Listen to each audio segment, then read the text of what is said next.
रोज मलता है तो हर जख्म हरा हो जाता, दिल का हर गोशा मोहब्बत से भरा हो जाता। मैं अगर इसकी निगाहों में ठहर जाता कभी, मेरा हर ख्वाब हकीकत से मिला हो जाता।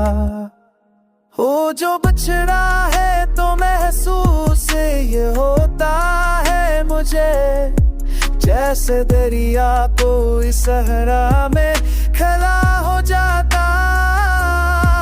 इसकी बातों में जब शहर की तासीर भी थी, सुनने वाला कोई दीवाना बना हो जाता।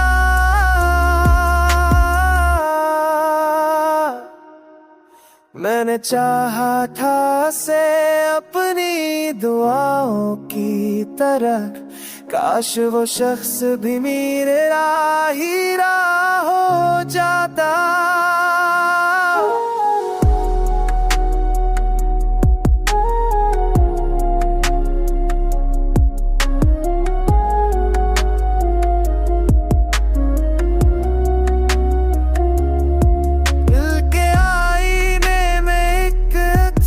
संभाला मैंने और न हरिया का चेहरा भी जो हो जाता। इश्क ऐसा था कि बस नाम ही काफी था, फिक्र होता तो जमाना भी